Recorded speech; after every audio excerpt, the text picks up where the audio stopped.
Today is National Windrush Day.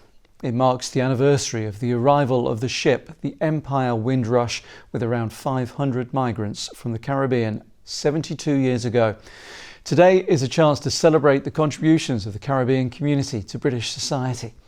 In a moment, we'll hear views from our region on the legacy of those migrant workers who would be the first of what we now call the Windrush generation. But first, Nick Smith has the story of the journey they made. The Empire Windrush brings to Britain 500 Jamaicans, citizens of the British Empire coming to the mother country with good intent. The landing of the Empire Windrush at the port of Tilbury in 1948 is seen as a milestone in the multicultural story of Britain. The hundreds of Caribbean passengers on board had answered the call to help the so-called mother country in a post-war labour shortage. Why have you come to England? To seek a job.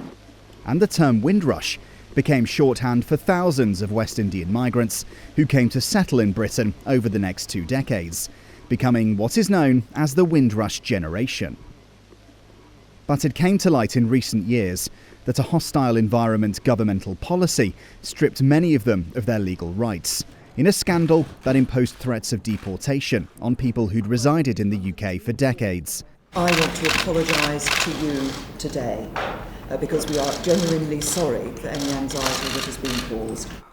Patrick Vernon is the son of Windrush migrants from Jamaica, and 2 years ago successfully campaigned for an official Windrush Day to be celebrated on the anniversary of the ship's arrival.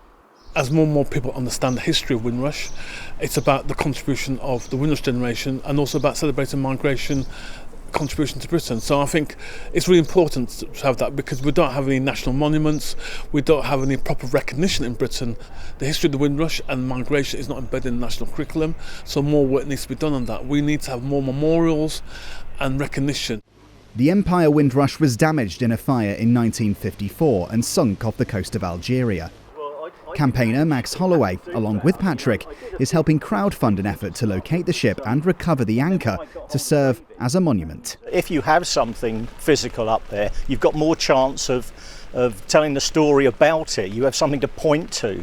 The problem with Windrush is that they have never had that tangible thing to point to.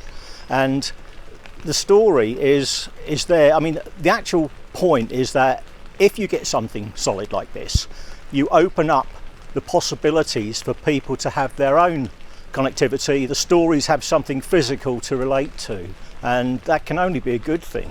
This Windrush Day is also taking place in the backdrop of the Black Lives Matter movement, prompting a wider conversation about how we view our history.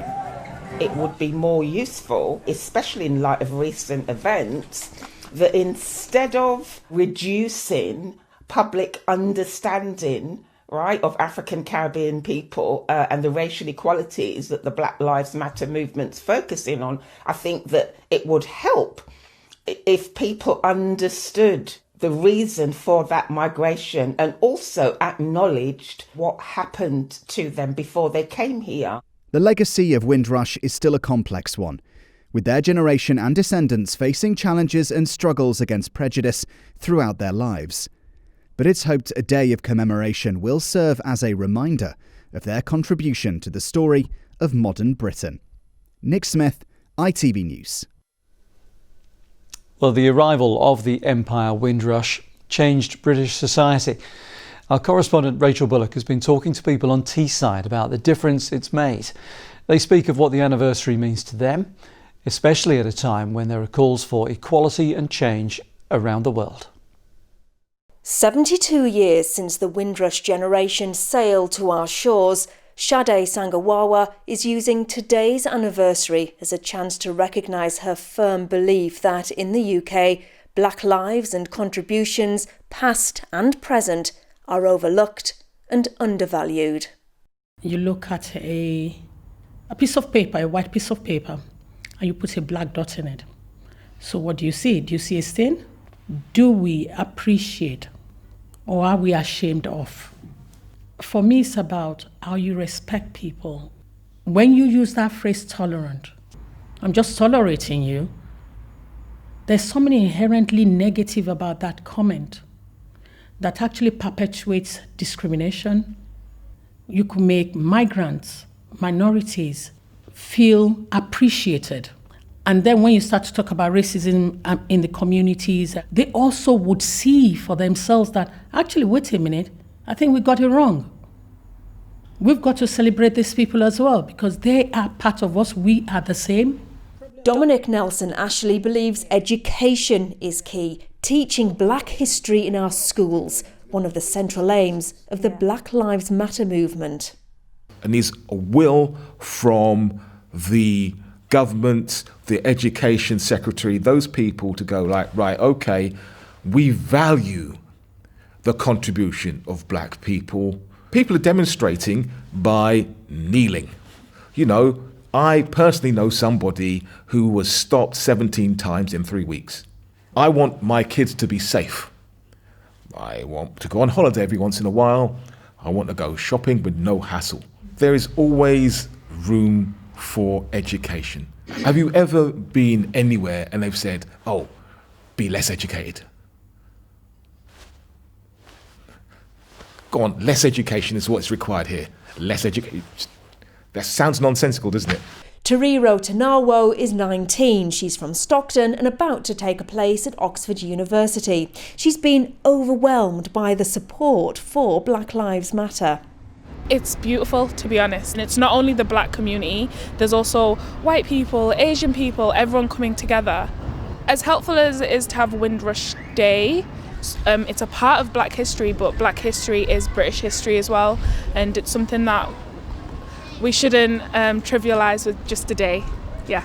When I look at my generation, we're very loud, we're very proud, and we are now empowered. And now is the time that we want to speak up and hopefully make a change.